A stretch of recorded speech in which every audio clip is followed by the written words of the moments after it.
Bhuj rotary ક્લબનો શપથવિધિ કાર્યક્રમ યોજવામાં આવ્યો। સ્ટોરી રિપોર્ટ બાય દર્શન મહેતા, ભુજ। હું Rotarian Abhijit Gorakhiya, district secretary Rotary International વર્ષ 2025-26।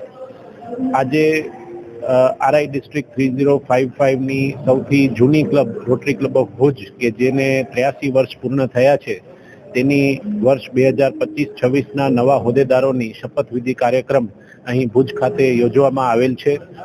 83 વર્ષના ઇતિહાસથી દર વર્ષે નવા હોદ્દેદારો આવતા રહ્યા છે અને નવા સંકલ્પ સાથે નવા રોટરી વર્ષની અમે શરૂઆત કરીએ છીએ અને અમારા પરમનન્ટ પ્રોજેક્ટ જેમ કે rotary school, hill garden, municipal library, rotary hall એને અમે ઇમ્પ્રૂવ કરવાના તમામ પ્રયાસો કરશું અને ભુજની જનતા માટે સેવાકીય પ્રવૃત્તિઓ ચાલુ રાખશું।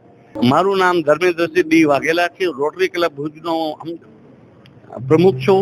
અમે અમારી ક્લબ છેલ્લા 83 વર્ષથી સેવાકીય કાર્યો કરી રહી છે। અત્યારે અમે મારા જે મને શપથ ગ્રહણ કર્યા છે એની સાથે મારે 50 નાના પ્રોજેક્ટ કરવાના છે। એની સાથે એક ભેગા મેડિકલ કેમ્પનું પણ અમે આયોજન કર્યું છે। એની સાથે અમે અમારો ફેમિલી પ્રોગ્રામ પણ અમે કરવાના છીએ। અમારું અત્યારે હિલ ગાર્ડન તથા રોટરી સ્કૂલ તથા લાઇબ્રેરીનું પણ અમે સંચાલન કરી રહ્યા છીએ। એની સાથે મને ગર્વથી એક વાત લેવા છે, 83 વર્ષથી એક પણ રાજપૂત ક્ષત્રિય સમાજનો પ્રમુખ નહોતો। એની મને અત્યારે મારા ક્લબે મારા ઉપર એક નૈતિક જવાબદારી સોંપી અને દરબાર ક્ષત્રિય તરીકે મને ગર્વ છે કે હું 83 વર્ષ જૂની ક્લબનો પ્રમુખ થયો છું।